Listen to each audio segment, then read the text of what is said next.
하나님 여호와께서 주신 복을 따라 그 힘대로 드릴지니라. 아멘. 아멘. 우리 이 시간에 정봉은 강도사님 나오셔서 축제의 계절이라고 하는 제목으로 하나님 말씀 전하실 때 많은 은혜를 함께 누릴 수 있기를 축복합니다. 자, 나오실 때 우리 할렐루야라고 하면서 우리 환영하도록 하겠습니다. 시작. 할렐루야. 감사합니다.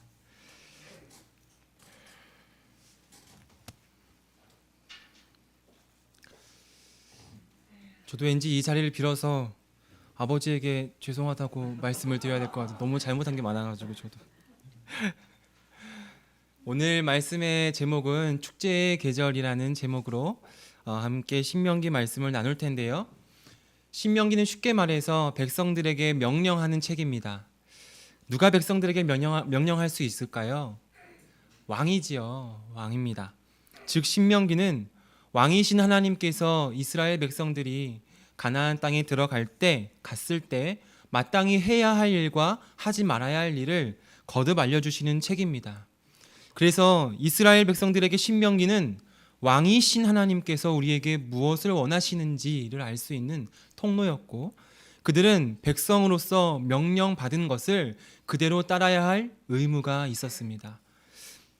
오늘 추수감사주일인 만큼 오늘 본문이 소개하고 있는 이스라엘의 3대 명절을 통해서 감사절을 왜 지켜야 하는지, 그리고 우리의 왕 되시는 하나님께서 백성된 우리가 감사절을 어떻게 지키기를 원하시는지를 짧게 함께 나누었으면 좋겠는데요.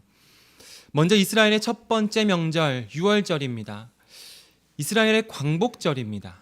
광복절. 이스라엘이 애굽이라는 제국에 430년 동안 속박되었을 때 애굽의 거대한 제국의 일상은 당연한 듯 환한 빛이 들어 있었습니다. 그러나 이스라엘 공동체의 일상은 당연한 듯 어두움이었습니다. 모세가 전면에 등장했을 때 이스라엘을 당신의 자녀로 삼겠다는 하나님의 좋은 소식이 있었는데도 불구하고 그들은 반응하지 않습니다. 좋은 소식으로 반응하지 않아요.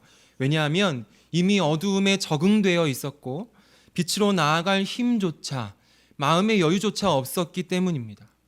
그런데 우리는 잘 알고 있지요. 이 암흑기의 결말을 잘 알고 있습니다. 출애굽기 10장 23절입니다. 이집트 온 땅에 짙은 어둠이 내렸지만 이스라엘 자손이 사는 곳에는 어디에나 빛이 있었다. 반전입니다. 이집트 온 땅에 짙은 어둠이 내렸지만 이스라엘 자손이 사는 곳에는 어디에나 빛이 있었다. 하나님의 빛 속에서 빈틈이 없었던 이집트의 피라미드가 무너지는 소리를 들으면서 탈출합니다. 이스라엘의 광복이 시작된 것이지요. 유월절이란 그래서 이스라엘의 광복절입니다. 빛을 되찾고 애굽으로부터 해방된 날을 기념하는 이스라엘의 첫 번째 명절입니다. 이때 이스라엘은 무엇을 할까요? 7일 동안 함께 모여서 무엇을 먹지요? 우리가 출애굽기를 배우면서 함께 나눈 적이 있던 것 같은데 그 아주 맛없는 음식이 있지 않습니까? 무교병. 누룩을 넣지 않고 물과 밀로만 만든 빵입니다. 저도 명동성당에서 한번 미사를 드린 적이 있었는데 성찬식에 참여하면서 이걸 먹은 적이 있어요. 근데 기억이 없습니다. 맛이 아주 없기 때문이에요. 맛이 아예 없습니다. 그냥 식감은 뻑뻑한 데다가 아무 맛이 나질 않는데 장점이 하나 있습니다. 무엇일까요? 아주 빠르게 만들 수가 있습니다.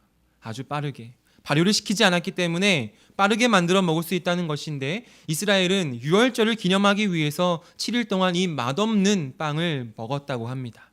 무교병을. 왜 그래야만 했을까요? 명절에는 저마다 의미가 있습니다. 설날에는 무엇을 먹죠? 떡국을 먹습니다. 왜 그럴까요? 이 기다란 가래떡이 무병장수한다고 하고요. 그리고 이것을 잘랐을 때 엽전을 닮았다고 해서 재물복이 들어온다 하여 이것을 먹었다고 합니다. 추석에는 무엇을 먹지요? 송편을 먹습니다. 어저께도 냉동시켰던 거. 볶아서 먹었었는데 맛이 있습니다. 추석에는 송편을 먹는데 농사일을 더 잘해달라는 의미에서 노비들에게 나누어 주었던 떡이라고 합니다. 마찬가지로 유월절에 무교병을 먹는데도 다 이유가 있습니다. 우리 신명기 16장 3절입니다. 이집트 땅에서 나올 때의 일을 당신들이 평생토록 기억하게 하려 함입니다. 평생토록 기억하게 하려 함입니다. 이스라엘의 광복의 밤은 마치 우리가 그 자리에 있었던 것처럼 생생하지 않습니까? 너무 많이 들었고 이제는 그곳에 있었던 것 같습니다. 제국 땅에 10가지의 재앙이 휘몰아쳤고 그 마지막은 무엇이었죠? 처음 난 것의 죽음을 보는 일이었습니다. 물론 어린 양의 피를 집문 좌우 문설주와 임방에 발랐을 때 죽음은 그 집을 넘어갔습니다. 죽음을 보지 않을 수 있었어요.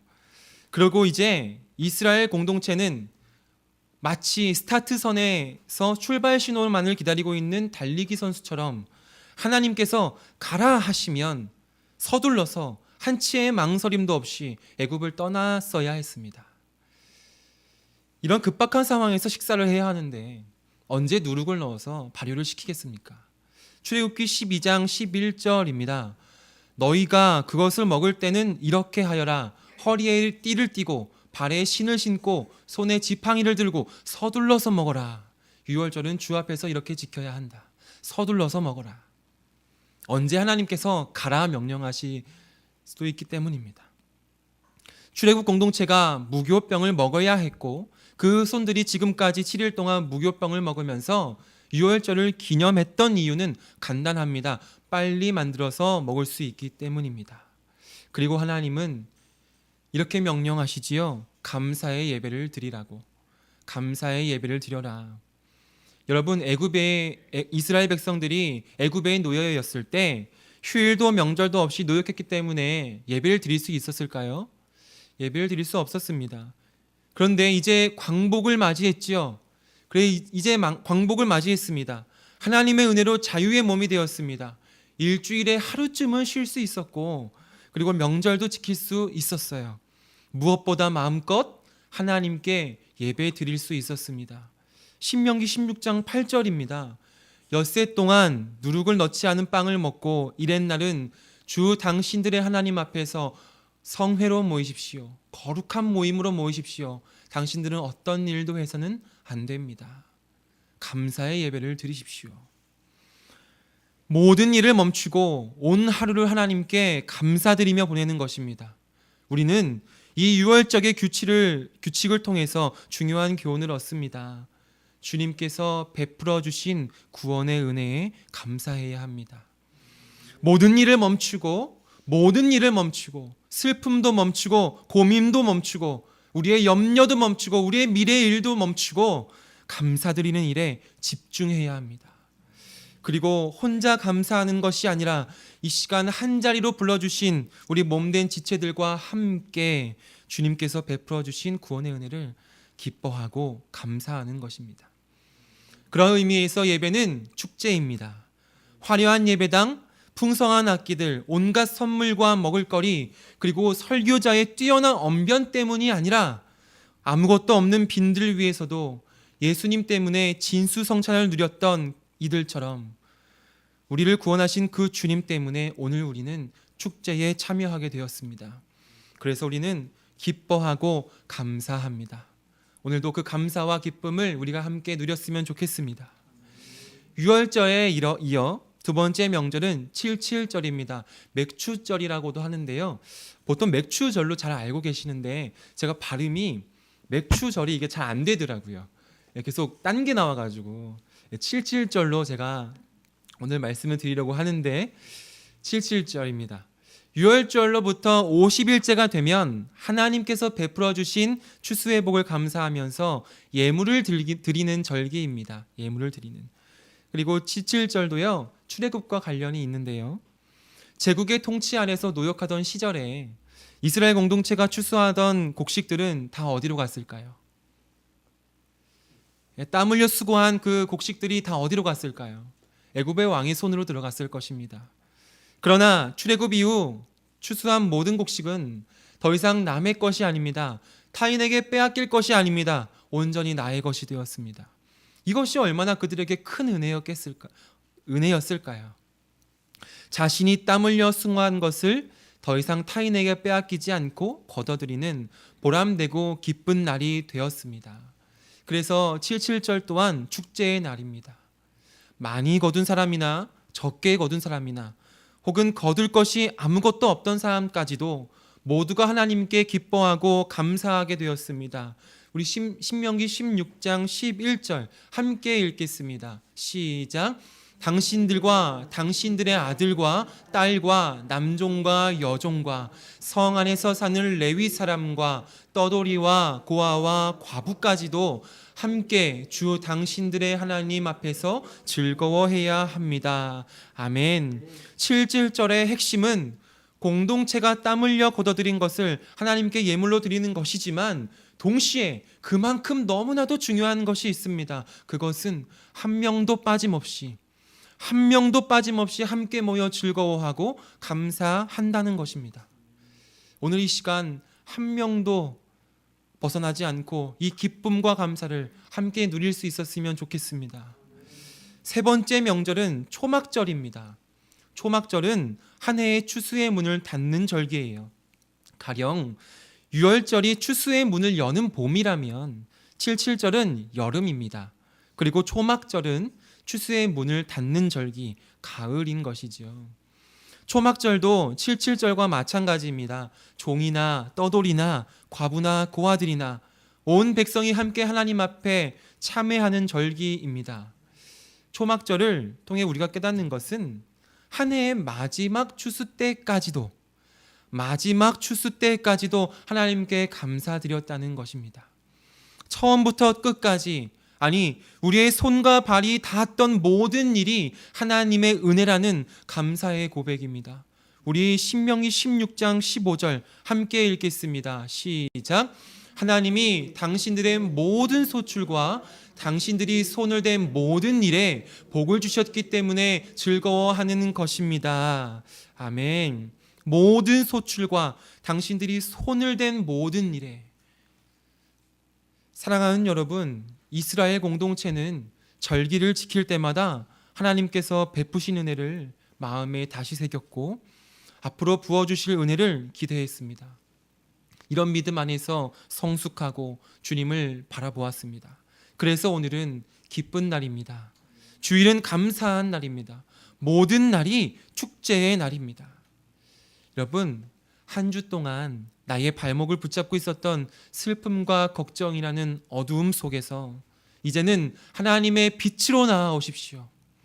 하나님의 빛으로 나아오십시오. 우리의 자리는 어두움이 아닙니다. 빛입니다. 그 안에서 마음껏 기뻐하고 즐거워하시기를 소망합니다.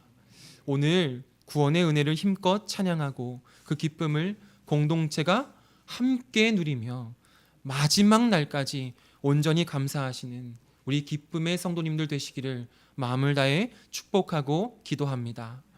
아멘. 우리 다음으로 조영빈 목사님이 말씀을 전해 주실 텐데요. 함께 먼저 빌립보서 4장 6절 7절 함께 읽고 모시겠습니다. 빌립보서 4장 6절과 7절입니다. 우리 함께 큰 소리로 읽겠습니다. 시작. 아무것도 염려하지 말고 다만 모든 일에 기도와 간구로 너희 구할 것을 감사함으로 하나님께 아뢰라. 그리하면 모든 지각에 뛰어난 하나님의 평강이 그리스도 예수 안에서 너희 마음과 생각을 지키시리라. 아멘. 목사님 나오시겠습니다. 네, 우리 하나님께 감사의 박수 올리겠습니다. 아멘. 우리가 방금 읽었던 말씀들 중에 이 세 가지의 절기, 6월절, 77절, 초막절, 우리 개신교하고 연결지은 것은 이 마지막에 있었던 초막절, 이게 수장절이거든요. 이게 이제 우리 한 해의 마지막인 추수감사절하고 연결되는 절기가 바로 그 말씀입니다. 그래서 오늘 말씀하고도 연결이 너무 잘 되신 것 같아서 또 감사하고, 자, 이 시간에는 제가 빌립보서 말씀 통해서 하나의 감사는 또 하나의 기적을 만들어낸다라고 하는 제목을 가지고 염려하지 마세요. 짧게 말씀 전하도록 하겠습니다. 오늘은 참으로 감사하고 기쁜 날입니다.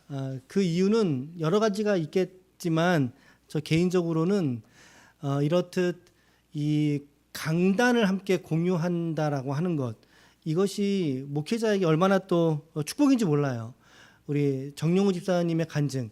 우리 정용우 집사님 나중에 단일 기도에 나가세요. 다른 분들 왜 아멘 안 해주세요?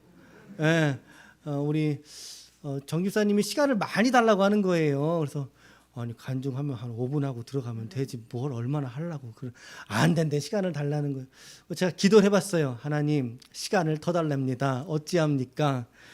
근데 제 마음에 드는 감동이 뭐냐면 우리 지금까지 20일 동안 우리 단일 기도 했었잖아요. 저기에 목회자 몇 명 있나요? 좀 보셨나요? 비율이? 우리가 저 말씀 들으면서도 계속 우리 일명평신도, 저는 그 단어 별로 안 좋아한다고 말씀드렸는데 일명평신도, 우리 집사님들의 간증의 이야기 우리가 하나님 말씀으로 우리가 20일 동안 집중하면서 들었다고요. 저는 오히려 목회자의 말씀보다, 죄송해요, 우리 집사님들이 나오셔서 간증하는 게 얼마나 좋았는지 몰라요, 개인적으로 진짜. 그래서 제 마음에 하나님 그러시는 것 같아요. 야, 너 20일 동안 단일 기도에 내가 세운 종들을 통해서 말씀 들었는데 너 정용우 집사님한테 15분 20분을 너 못 주겠니?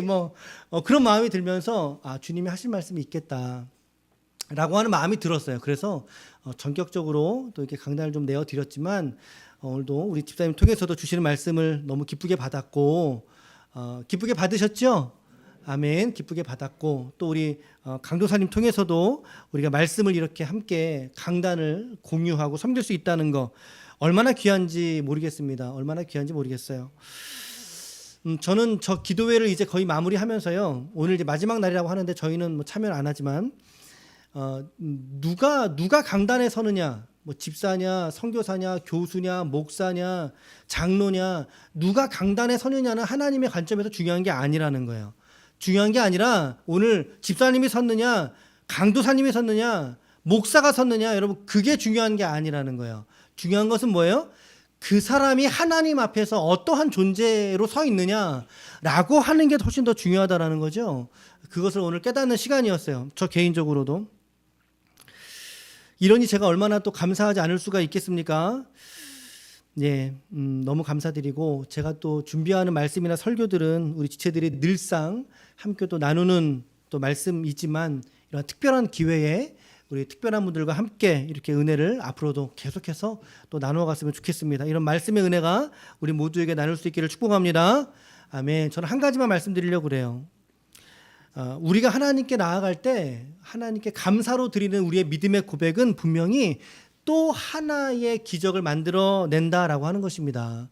하나의 감사는 또 다른 하나의 기적을 만들어낼 줄로 믿습니다. 우리가 이 믿음과 소망을 가지고 하나님 앞에 서 있어야 되겠다라고 하는 다짐이 들어요. 아무것도 염려하지 말라라고 말합니다. 성경은 오늘 이 말 뒤집어서 생각해 본다면 어떤 의미겠어요? 염려할 것들이 성도들의 삶의 투성이라는 거예요. 사실은 왜 염려할 것이 없느냐는 거죠. 염려할 거 있는 거 하나님도 아신다라는 거예요. 그런데 어떤 것도 염려하지 말어.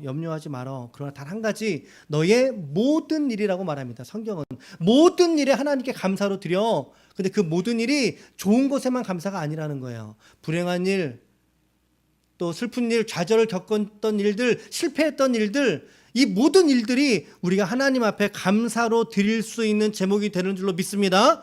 말씀에 뭐라 그랬어요? 너희가 감사함으로 받으면 버릴 것이 없느니라. 하나님은 저와 여러분들에게 합력하여 선으로 우리의 인생을 이끌어주시는 하나님이신 줄로 믿습니다. 아멘, 아멘. 그것이 바로 기도함으로, 감사의 기도를 하나님께 맡기는 거죠. 감사함으로 하나님께 맡기라고 말씀드리고 있어요. 저도 올해 이번 일들 안에 참 감사한 일들이 너무나 많은데 늘 감사가 넘치죠. 사실은 제가 사모하고 이게 차를 타고 어디든 가다 보면 사실 우리 성도분들 이야기를 많이 나눠요. 많이 나누는 그 주된 중심의 이야기가 뭐냐면 감사예요. 계셔서 얼마나 감사한지 모른다. 얼마나 우리가 하나님께 감사해야 되는지 모른다. 그런 이야기 나누거든요. 이번에 우리 주보에 보면 우리 교회에 고3 수능생이 한 명 있어요. 누구 있는지 아세요? 우리 그 조근아 군이 있어요. 그나가 이번에 수시로 학교를 들어갔어요. 수시로 들어갔다. 이게 자주 들어갔다는 게 아니라 수시라고 하는 전형을 통해서 이제 먼저 학교를 이제 들어갔거든요. 근데 거기 말고 실은요 2군데를 더 넣었어요. 예, 이게 수시로 이제 3군데를 넣은 거죠. 한 군데는 4년제를 넣었어요. 여기 노원에 있는 성서대학에 성서학과를 넣고 거기 이제 제 생각에는 간당간당했어요. 간당간당했어요. 그리고 두 번째는 이제 학교에서 여기는 괜찮다는 거예요. 여기는 갈 수 있습니다. 넣어보세요. 그래서 이제 2군데 2년제 2군데를 넣었어요. 이게 참 마음이 참 그래요. 안정권으로 2군데를 넣어놓고 일단은 2년제가 안정권이었고 그리고 이제 4년제는 이게 내신 등급이 이렇게 왔다 갔다 하는 차였어요. 그런데 4년제에서 연락이 왔어요. 예, 붙었다는 거죠. 확인해보니까 붙었어요. 사실은 여기를 넣을 때 제가 좀 반신반의했던 게 있었어요. 뭐 들어가면 좋겠지만 사실은 또 그렇게 기대하지 않았던 들어가면 좋지만 그런데 아유 그나는 일본어 좋아하니까 그래 일본어과 넣는 대로 들어가면 될 거야. 게다가 요새 인문학과 인기가 별로 없죠. 그리고 또 일본어과니까 아마 지원율도 낮을 거야. 그러니까 여기는 충분히 될 거야. 그런데 너무나 우리의 예상과는 다르게 4년제는 붙었는데 그 안정권이라고 했던 학교에서도 여기는 괜찮아요. 여기 넣으세요. 했던 그 2군데가 이게 똑 떨어진 거예요. 2군데 다 떨어졌어요. 2군데가 다. 떨어진 게 얼마나 감사한지 몰라요. 떨어진 걸 감사한다는 게. 여러분 제가 제 아이가 성서학과를 간다고 했을 때 여러분 군대 갈 때 군대를 몇 살에 가요? 군대를 30에 40에 갑니까? 아니죠. 20대에 가요. 이때 21살, 2살. 여러분 인생의 가장 신체적인 황금기가 언제일 것 같으세요? 꽃이 막 피울 때가 언제일 것 같으세요? 바로 그때잖아요. 그렇죠? 20살 초반에. 건장한 나이에 나라를 지키듯 또 신체적인 건강한 시절에 하나님의 말씀을 배우는 곳에 갔으면 좋겠다. 이런 마음이 소원이 막 들더라고요. 그러면서 제 마음속에는 정말 꼭 붙었으면 좋겠다라고 하는 생각이 드는 거죠. 근데 거기는 불안했었고 갱신이 넣었는데 게다가 면접을 봤다 그래요. 야 그날 면접 잘 봤니? 여러분 아브라함의 아들이 몇 명이에요? 아브라함의 아들이 몇 명이에요? 두 명이요. 2명. 누구나 다 알죠. 2명. 근데 제가 12명이라고 한 거예요. 12명은 누구 아들이 12명이에요? 이삭의 아들이 12, 야곱의 아들이 12명이잖아요. 예수님의 제자가 12이잖아요. 그렇죠? 야곱의 아들이 12명인데 근데 여러분 아브라함의 아들이 2명 아닌 거 아세요? 그렇죠. 말씀드렸죠. 육체의 아들은 이제 누구야? 이스마엘이고 약속의 아들 이삭이잖아요. 근데 그의 아내 사라가 먼저 죽어요. 먼저 죽고 나서 아브라함이 후처를 드립니다. 아세요? 창세기 25장에 나와요. 후처가 생겼어요. 그두라거든요. 그에게서 6명의 아들을 낳았어요. 6명의 아들. 그러니까 정확하게 언급을 한다면 아브라함의 소생은 몇 명이에요? 8명인 거예요. 물론 그 면접관이 8명을 염두하고 얘기한 건 아닌 것 같아요. 제 생각에. 야, 2명이라고 했어야지. 야, 이삭하고 야곱이잖아. 맞죠? 아니죠. 뭐지? 누구지? 이스마엘하고 이삭이잖아. 2명이라 그래야지.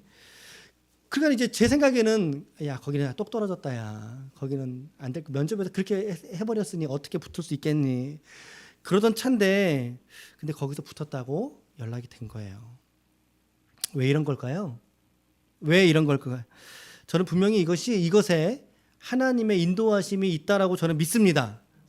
그런 믿음으로 저는 받으려고 작정을 했어요. 하나님께 얼마나 또 감사의 기도를 심었는지 또 헌신도 드리고 또 부모가 감사로 섬기고 또 그렇게 하나님께 감사의 기도를 드렸는지 몰라요. 여러분 하나님은 우리가 기도할 때 우리의 상황 자체를 바꿔주기도 하시지만 더 중요한 것은 하나님은요 그 상황과 여건이 바뀌지 않는다 할지라도 그 사람의 마음 자세 내면의 평강과 평안을 샬롬이라 그랬죠. 이 샬롬을 가져다 주시는 분이 우리 하나님이신 줄로 믿습니다. 여러분들이 하나님께 감사의 기도로 나아갈 때 하나님은 여러분들 앞에 또 다른 기적의 역사를 예비하신 줄로 믿습니다. 그래서 이것이 여호와 이레의 하나님이신 거예요. 여호와 이레의 하나님이신 거예요. 우리 앞에 믿음의 기적을 예비해 놓으신 줄로 믿습니다. 저는 그래서 이번에 고백해요. 제 아이가 경험한 이 일들은 이게 기적이다. 감사함으로 하나님께 드렸더니 하나님께서 또 다른 기적을 예비해 주셨구나 라고 기적이다 라고 저는 받았어요. 저는 그렇게 받게 돼요. 여러분들의 삶에 눈물이 있고 슬픔과 좌절이 있을지라도 그 상황을 부여잡고 하나님께 부디 그리고 제발 감사함으로 나아갈 수 있기를 축복합니다. 올 한 해 내가 실패했던 것들 접으세요. 잊으세요. 하나님께 감사함으로 드리세요. 왜? 그 실패를 통해서 오늘 우리에게 깨닫게 하신 말씀이 있기 때문에 여러분 잊으세요. 내 몸의 연약함들, 내 범사에 어려움을 겪었던 것들 잊으시길 바랍니다. 오히려 그 상황을 하나님께 감사함으로 구별하여 드릴 수 있기를 축복합니다. 여러분 마음속에 하나님께서 참된 평강으로 찾아가 역사하실 줄로 믿습니다. 아무쪼록 우리가 이 감사의 계절을 지나면서 특별히 이 마지막 올 한 해 추수감사절 마지막 주일입니다. 우리 성도들에게 한 해의 마지막을 감사함으로 장식할 수 있기를 축복합니다. 다음 주에는 우리 대림절로 시작을 하겠어요. 이 감사의 계절에 마음껏 하나님께 감사하시고 넘치게 감사하시길 축복합니다. 하나님께서 예비하신 기적을 오늘 여러분들의 생애 속에 베풀어 주실 줄로 믿습니다.